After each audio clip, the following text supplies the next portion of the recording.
Joining us this morning is Cabot Barden, another local author that I want to feature because Cabot's writing is a little different than what you might expect. Cabot, thanks for joining us this morning. Thanks for having me. Now, I met you through a friend of mine who did sci-fi, and I said to him, I said, man, if you know any other authors, have them call me. I'd love to feature them on the radio show and just talk about what they do. And then I met you. Now, you write about musicians. Yep. Tell me a little bit about why you started doing this. Well, I've been a musician all my life. I've been playing in nightclubs since I was 14 years old.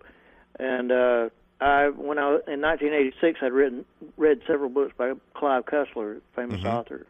And I said, well, why can't I write stuff? And so I started about 4 or 5 chapters in my first book. And then I put it down for about 10 years and picked it up again, wrote a little bit. Then in 2008, I was unemployed and had nothing to do. So I finished my book. It's a fiction, but it's based on the crazy things that happened when I was playing in a band back then. So you're writing about what you know, what you've done. It's a fictional story. Tell me the name of that first one. It's The Bass Player. And it is the first book that you wrote, which has now turned into a series. You've got 3 published books, and you're working on a 4th one. Give me the names of all your books real quick. Okay, the first one, it's The Bass Player. And the second one is Toby's Mixed Blessings. And the third one is Dynamite Runs in the Family. And the one I'm working on is Shamrocks and Scallywags. Great titles across the board. Tell me about those other ones. They follow, like, the same format? Are they a series? Yeah, the second book picks up where the first one left off. And the third one, actually, it goes back to 1876 and starts there with a prelude that leads up to picking up the story of my main character, Toby Martin, and it goes from there. And tell me some of the situations that Toby gets into right off the bat, right from the start of the book. I assume he's the bass player? Yeah. Well, he starts out playing with a local band in Alabama, and they hook up with a booking agent, and they start playing gigs and get into all kinds of crazy situations out on the road playing gigs, and the second one's a little more serious. The first one's just fun. It's just crazy stuff. And give me an example of some of the things Toby gets into on the road. Well, they go play a gig at St. Bernard College in Coleman, and this guy comes up screaming at Toby, "It's the bass player," which is where I got the line for the title of the book. The guy is just going off on Toby because he wants to play Toby's bass, and Toby won't let him. So he just starts yelling, "It's the bass player," and all this stuff. So, are these things that have actually happened to you? Yeah, most of them. The only part of the book that is just purely fiction is at the end where they actually play a major concert with about 9 or 10 big name stars like Three Dog Night and Steppenwolf. Yeah. That never happened. We had the opportunity, but we didn't follow up on it. What other instruments do you play besides bass?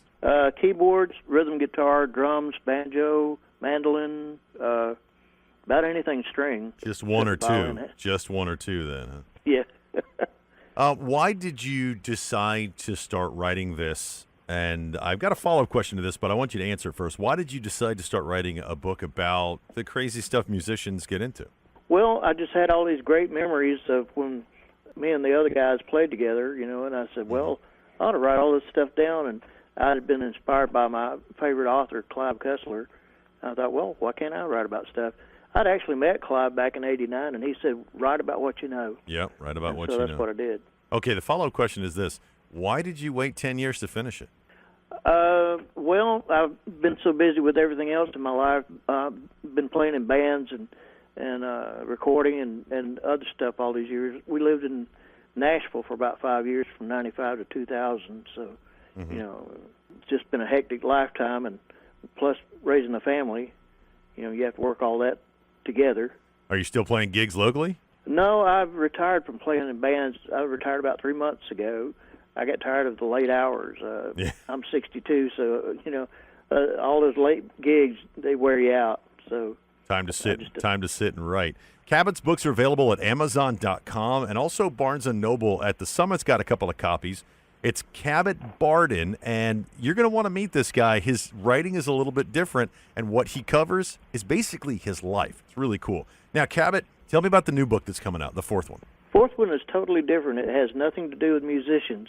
It's based on the information I gathered from my father, who did a search of our ancestors and all. Mm-hmm. And the book starts out with a Irish family moving to South Georgia in 1836, and all the things that they go through up through the Civil War. And right now, that's the part of the book I'm in right now, is the Civil War. I have been trying to write, and I've realized at 45 years of age, I'm a very good storyteller. I am not a very good writer. Writing is work, so I love interviewing real published authors who are on their fourth book because they've made all the mistakes that I've yet to make on book 1, 2, and 3. Yep, and there's been quite a few. Cabot, where can people come meet you? Are you doing book signings around the area? Yeah, as a matter of fact, I'm doing one this Saturday down in Weguffka, of all places, at the old high school, from about 9 o'clock until about 3, I think. And then I'm doing another one on November 15th up at the Coldwater Bookstore in Tuscumbia. Where could they come in? Where could they come meet you? They can meet me at my store. I own a music store in Talladega called My Music Store. Cool. And I've got copies of all 3 books, and I've got some CDs that I've recorded over the years. Just a short drive away if you want to get one of Cabot's books today. And people can get your books online. I guess they go to CabotBardenAuthor.com. Is it BARDIN author.com? Can they get signed copies there as well? Well, I don't know if you can get them there signed, but if they want to contact me, they can go to my Facebook page and leave me a message, and I'll be glad to send them a book that's autographed. Awesome. Cabot, thanks again for joining us here on APH Radio. I greatly appreciate it. I'm looking forward to reading your books. Thanks. Thanks for having me.